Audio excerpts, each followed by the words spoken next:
Welcome to Enviro, your guide to understanding and addressing environmental challenges.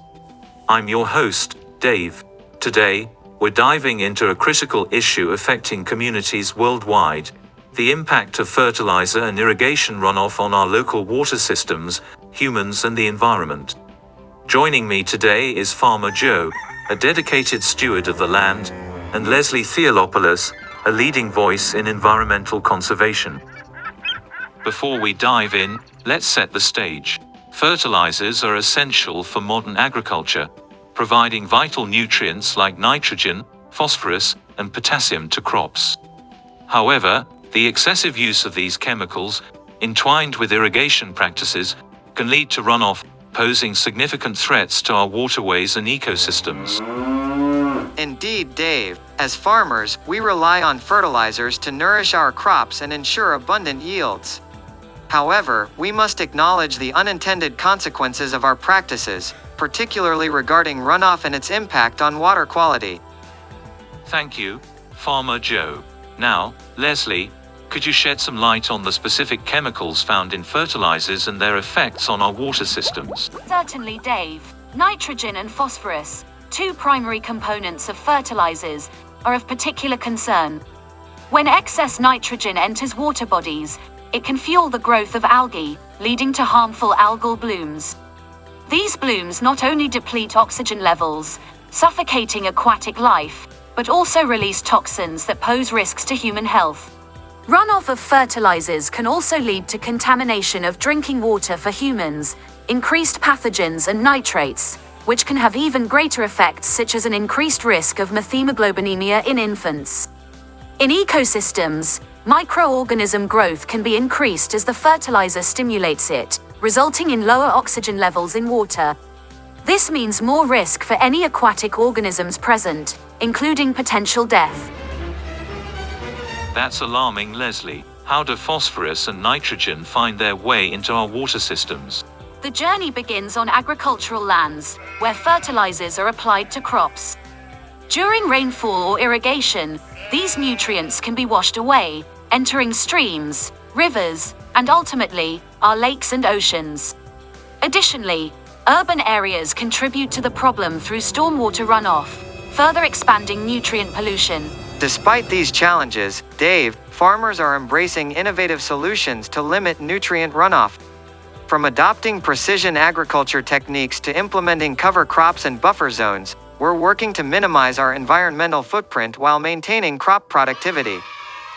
What about different areas? I know there are a lot of locations experiencing this issue. So how are these different regions implementing area-specific solutions effectively to their characteristics?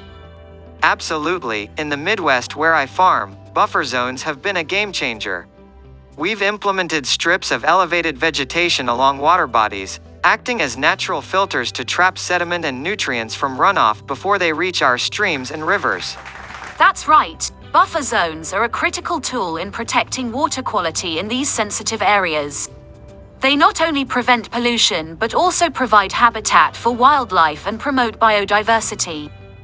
And let's not forget about cover crops, especially in regions like the Corn Belt.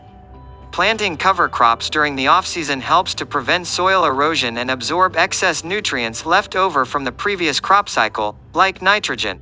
Cover crops are incredibly effective in reducing nutrient runoff and improving soil health.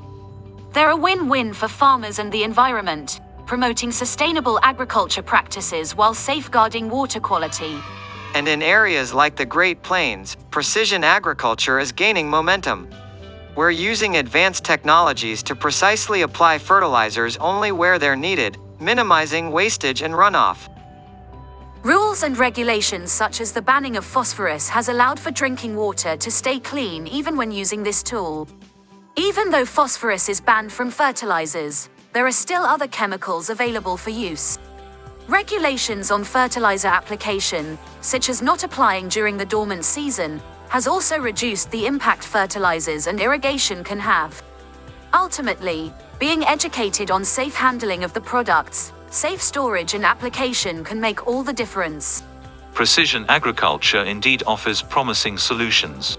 By harnessing GPS-guided equipment and soil mapping, farmers can improve resource use while minimizing environmental impact.